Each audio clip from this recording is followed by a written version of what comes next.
You're watching Beyond Your Backyard Now with Erik The Travel Guy. Yes, thank you, Aaron Sega. I am Erik The Travel Guy. It is already the 8th day of June 2020. Welcome to Beyond Your Backyard Now. Oh my gosh, an entire program dedicated to inspiring you, to motivate you to get out there and explore the potentially life-changing positive power of travel. May sound a little corny, I understand. Maybe you've never seen the show before. Well, let me just help me out just a little bit here. Indulge me for a second, and if you have seen the show before, thank you for coming back and joining us again. You already know what I'm about to say. But I did actually do some thinking about this week as I was sitting around just watching my hair grow because, speaking of which, I think I'm going to get a haircut on Saturday. Totally excited about that. Thank you, Jess. You are a lifesaver. I did do a little thinking this week, and I'm going to keep the monologue brief because we've got a killer show lined up for you. I'm so excited about this week. But I want to just kind of let you know where I'm coming from here. Like I said, my name is Erik Hastings. I'm a dude. I'm a guy. I'm 46 years old. I've been in the travel and tourism business essentially since 2006 or 7, however you want to slice it up there. But I'm going to be here for you, should you choose to accept my challenge, for the rest of my life and the rest of yours, probably. And I don't know where you are on your vacation, spectrum. I don't know how many vacations you take. Travel is a very personal thing. So while I may not know the particulars, you do. And while we may never meet, we may never interact on social media, we may never speak to each other on the telephone or in person, that's okay. I'm going to be here to hopefully educate, to entertain, obviously, but really to motivate you to get out there and include travel in your life. Because I'm going to show you how important it really is. And I'm going to do that by example. I'm going to continue to travel. We're going to continue to make Beyond Your Backyard. That's the show we do for PBS and Amazon Prime.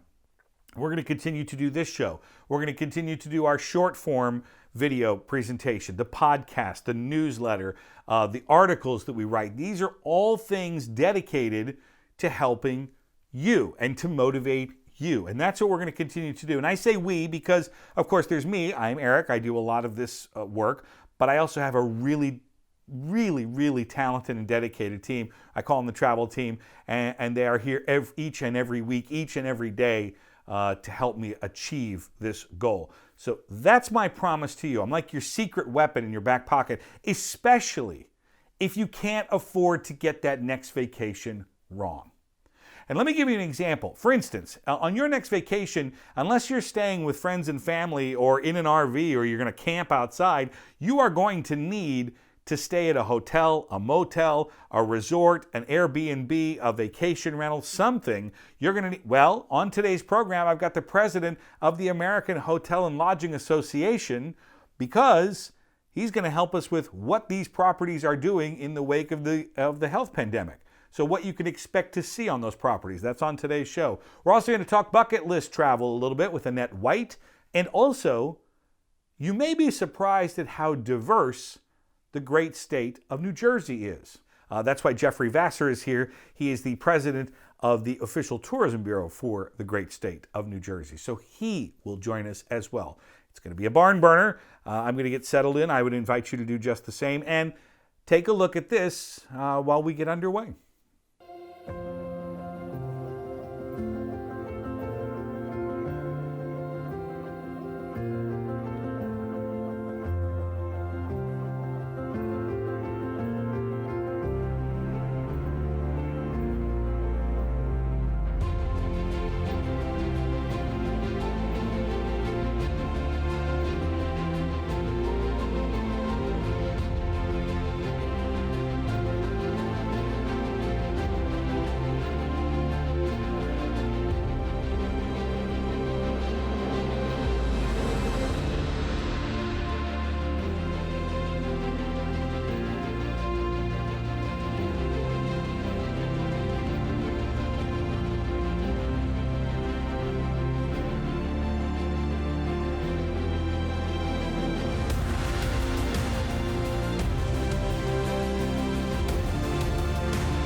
Chip Rogers is here. He is the president and CEO of the American Hotel and Lodging Association. Kind of an important job, Chip. Here you are at the helm. You know, you took this gig, I think, about a year and a half ago, and you enjoyed 2019, which was a banner year in travel, and here we are. So thanks for being here, man. Yeah, the proverbial cliff was before us and we didn't see it, but no one saw it. And boy, was it a steep drop. What should we expect from these properties as we begin to do our research? Well, the good news is that our industry has rallied around a very base set of guidelines as it pertains to safety and cleanliness. And this is something we did almost immediately. So if you go to the AHLA website, you can see that list, but we created a council of all the major brands, the 16 largest brands in the United States. And keep in mind that these brands, sometimes you don't even know you're staying at a branded hotel. They operate and manage many hotels that don't necessarily have their flag out front. Right. And so we took those groups, then took the largest owner groups and the largest management company groups, brought them all together and said, look, what can we all agree on for safety and cleanliness that can be applied to that small Cape May beachside hotel, motel, all the way up to the largest resort in Orlando, Florida? What baseline can we set? We came up with the safe stay standards. They've been adopted by everyone. So that's the base. And then each of the individual brands is going above and beyond that as it pertains to their own business model, their properties, their locations. I mean, you have some brands that are doing things like electrostatic cleaners. So when a guest checks out before the next guest comes in, they're coming in with that cleaner, and it kills every germ across the board in the entire room. And so it's going to go hotel by hotel, motel by motel. But the most important thing is, at least for our industry, there is a baseline standards that meet all the CDC guidelines and in fact exceed those guidelines. Well, and isn't that the bottom line question? Here it is, the beginning of summer, the unofficial start of summer has happened. The states are starting to reopen, the restrictions are starting to get lifted. We're starting to, which is such a wonderful thing, we start to fall in love with that romantic, oh my gosh, we got to get out and explore because we love doing it. We also hate being trapped in our homes. But nevertheless, the desire is there. Are we going to get the coronavirus from a hotel room? I can't imagine that's going to be the case. We like to point out that hotel rooms are probably the cleanest place you're going to find after a hospital. And the good thing about hotel rooms is they don't have sick people to begin with. We love our first line responders. We love what the hospitals are doing. If it weren't for them, this thing would be 1,000 times worse. But if you're thinking about just cleanliness and safety, I can't think of a better place than a hotel. I mean, think about your own home. I'm sure you have a very clean home. I like to think I have a clean home, but I don't clean it every day. Right. In a hotel, every room's being cleaned virtually every day. Public areas being cleaned multiple times per day now with the safe stay guidelines. So it's clean, it's safe, and as you pointed out, it's a place to make memories. Yeah. And again, it's hard for us to take that leap because of the unknown. You mentioned our own home. We can control what goes on in our home, and we can oversee this health and safety standards in our home, in our cars. What we can't is the airline, the bus, the train, the hotel. We have to take that on a word of faith. Let's be clear. You do. The good news is, at least for our industry, this is not the first time we've dealt with this. There have been other viruses, and we've been cleaning at these standards for many years. And in fact, some of those viruses are actually more easily to spread on surfaces than is coronavirus. We saw the recent CDC guidelines that said spreading on a surface might not be as easy as we once thought. But some of the other viruses prior to this, it was much easier. We've been cleaning to those standards for quite some time. What's it going to be like? Can you walk us through that experience of staying in a hotel or a resort and some general things that we can expect to see or not see?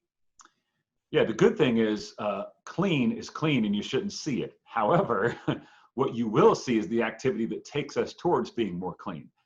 First and foremost, you're going to see a lot more hand sanitizers and a lot more wipes. Secondly, you're going to see, obviously, the physical distancing in places where people normally would gather, like in a lobby, at a pool, in the bar and restaurant, in a workout room. That physical distancing is clearly going to happen. But now you have technology that's been around for quite some time, so it's good that we're not just now creating it, but contactless entry. You can use a mobile app for just about every single brand there is in the US and get directly into your hotel room without having to go in the lobby, without having to go to that front desk.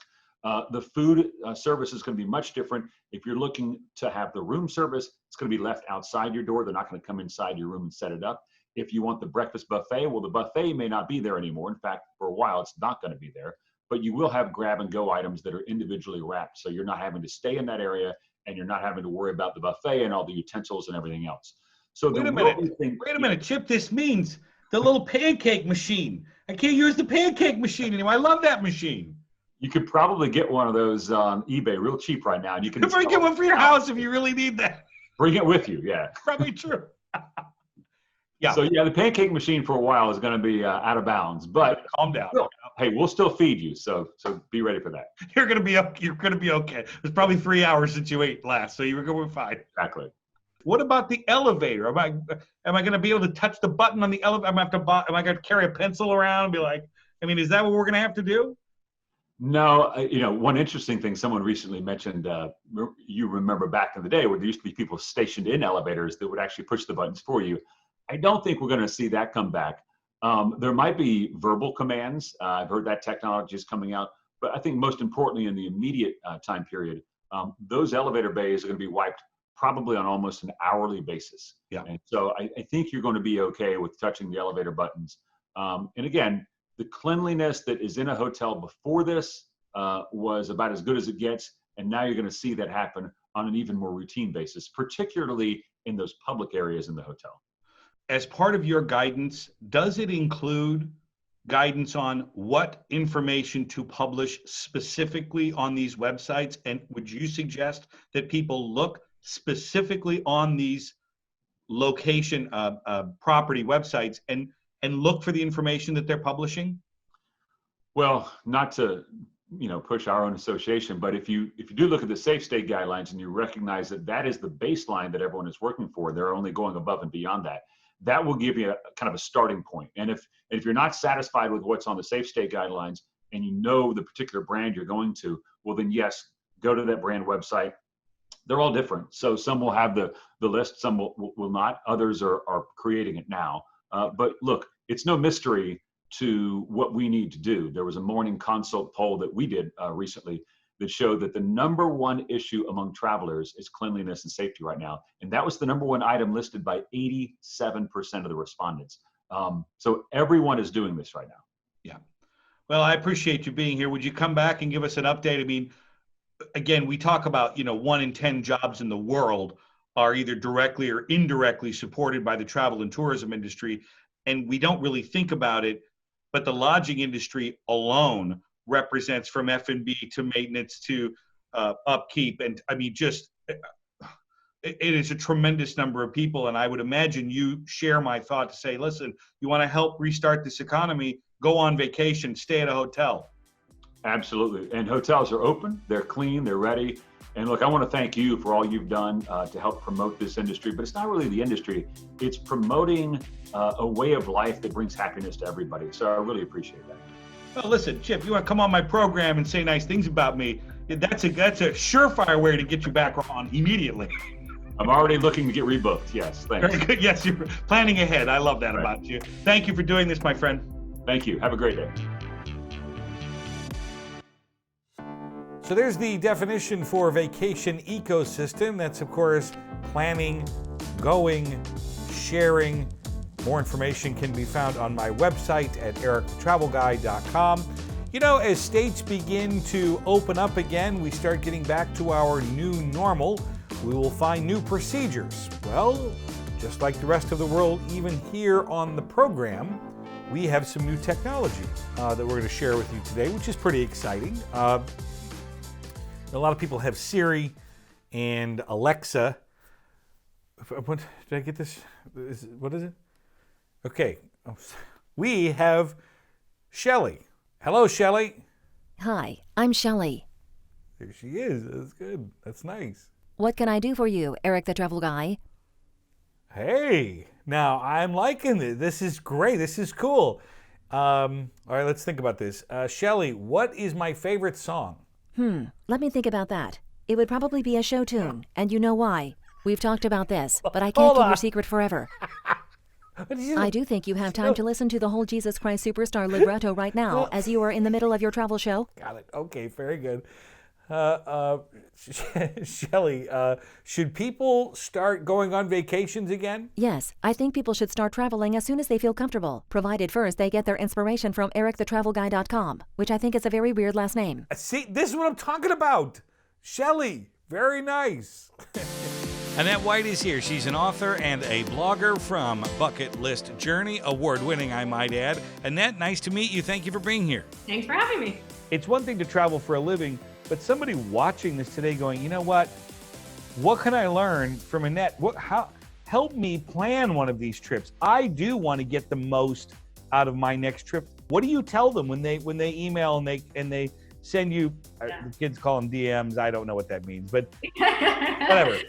You're not going to be able to do everything. Like in the beginning, when I first started traveling, I wanted to go someplace for a week and do every single thing absolutely on the list.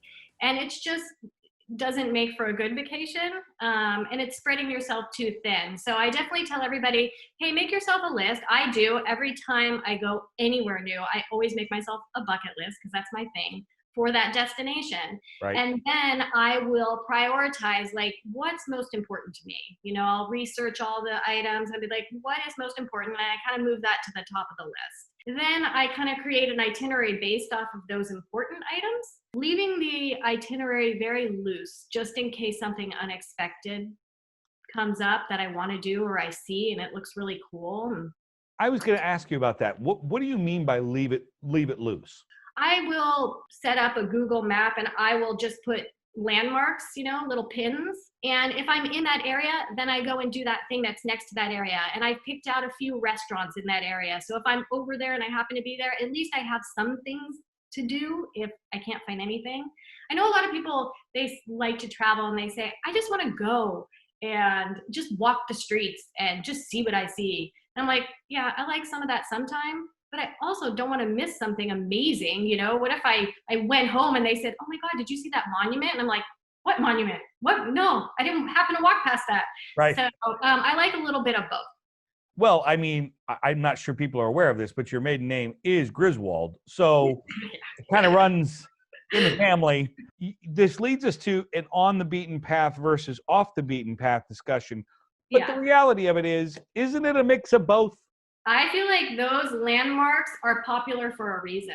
You know, I don't want to, I don't know, go to Italy and not see the Leaning Tower of Pisa because it's overcrowded with tourists. You know, I still want to do that, but I also want to tie that in with some other off the beaten path things that you might just find, or going into a little local trattoria or something like that. So I like a little bit of both. Everybody loves to do research until we basically tap out and we're like, I can't take it anymore. You can't take any more in it. You know, we have lives and jobs and things to do. Yeah. And so we like the idea, but how do we find the off the beaten path places?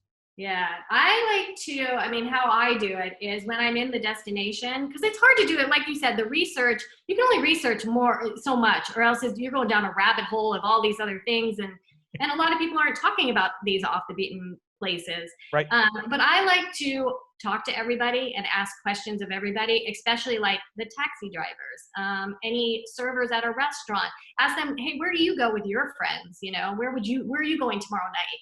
Like, I want to know those things, like not where the tourists are going, because I can research that part of it. Right. So I talk to everybody and I ask a lot of questions, and you're kind of amazed what you can find by just doing that. So here we are in this period of time, which is, just surreal to say the least. Do you think that travel as we know it is going to change after this period of time?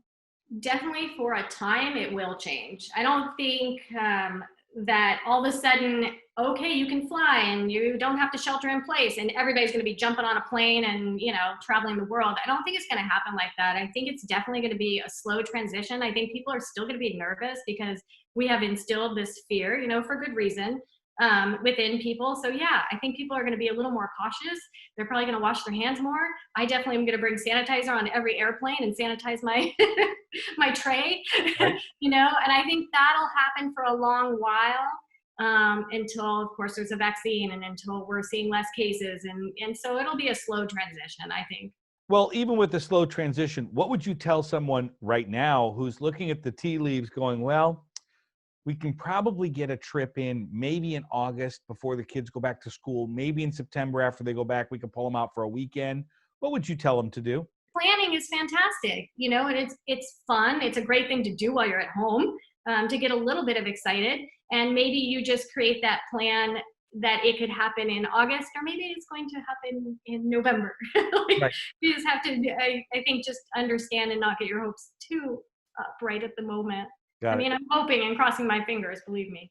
Now I'm watching, you know, we're seeing some of the footage here as we visit today, but of course, one of the places that we can plan these trips, go take a look at the website. What is the website?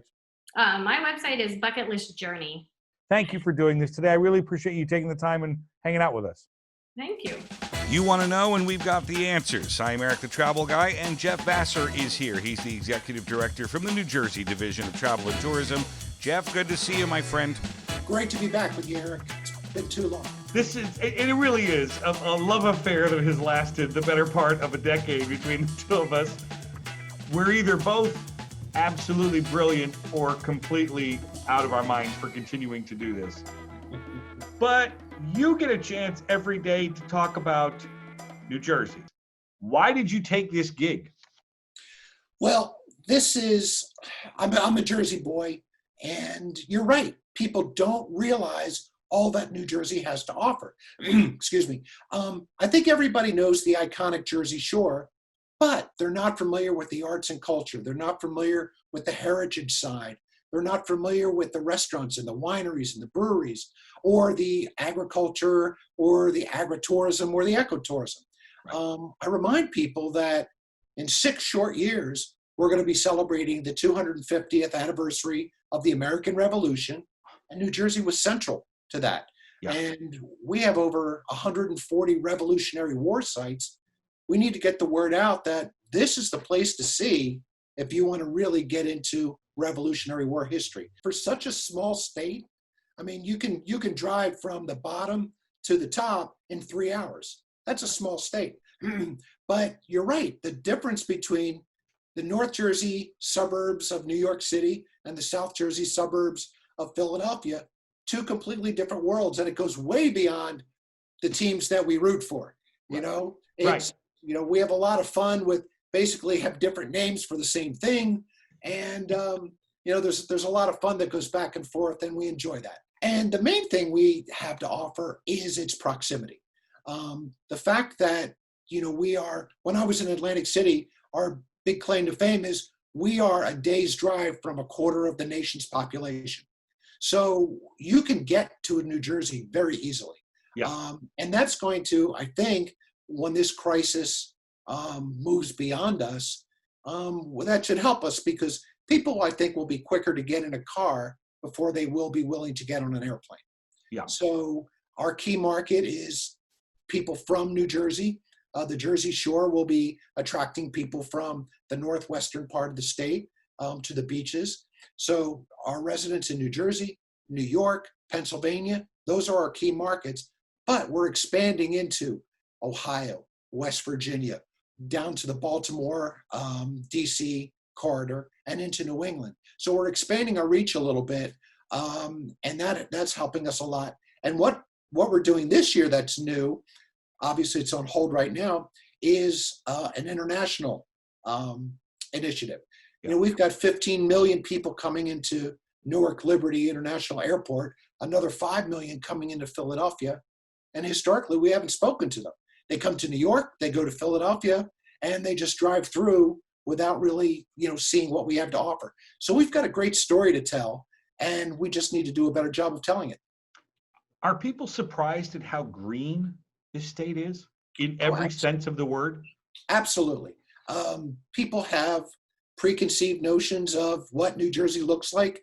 You know, most people that are, you know, I just referenced the international people, they're driving along the New Jersey Turnpike, and you're driving through our key industrial area, which is a great economic generator, but it's not the ideal thing to put on a tourist postcard. I'm so happy. I mean, you're the tourism director for the state, and yet you just have to acknowledge the fact that some people have an oil refinery image in their head. And there's absolutely nothing wrong with having that because it does exist in this state, but it's very small compared to the rest of the state. Listen, I grew up, as I said, in the southern New Jersey beaches, and the only thing I knew of North Jersey was what I saw on the Garden State Parkway or the Turnpike. Right. And then after 20 years of living in New York City, I moved into Northern Jersey. I was shocked and amazed about how beautiful and scenic and the mountains, all that North Jersey has to offer. Again, it's a perception issue that we have to overcome. And the beauty is when we do research, we find that people's expectations are well exceeded their initial perception of what New Jersey is. So that's the good news, is once they're here, once we get them here, they fall in love with it and they come back many times over. We just got to break that barrier. And again, they know the shore, but our message now is let's talk about all the other great things that we have to offer.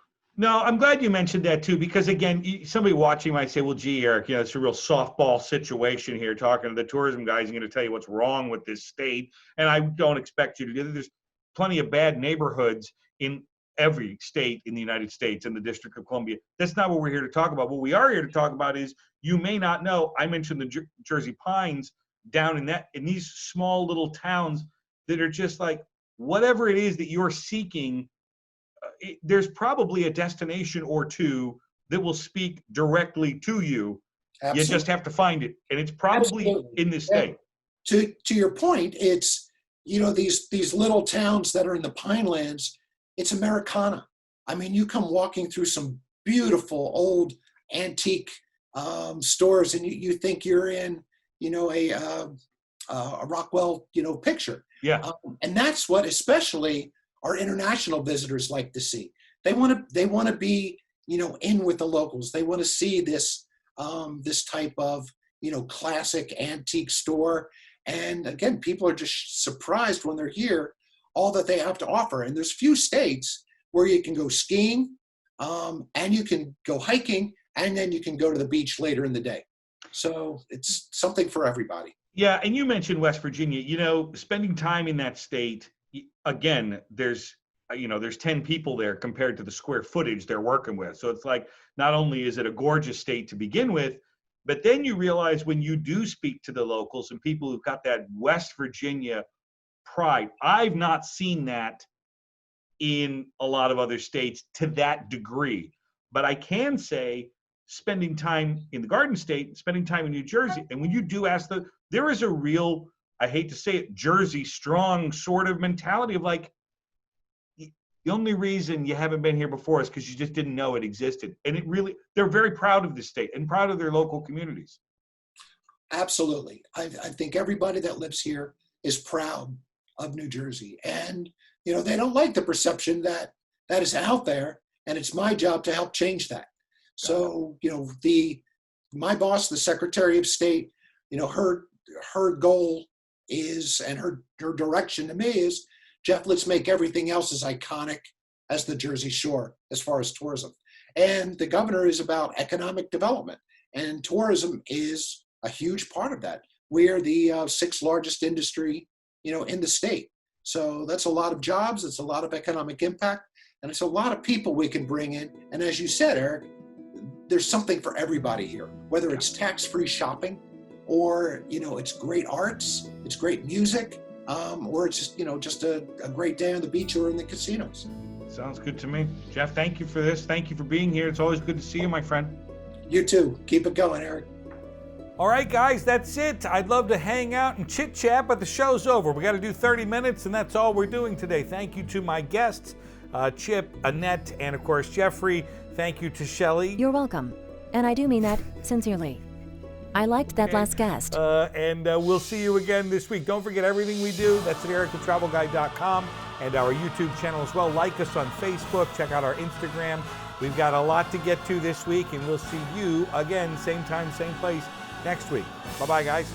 It's time for coffee It's time for tea.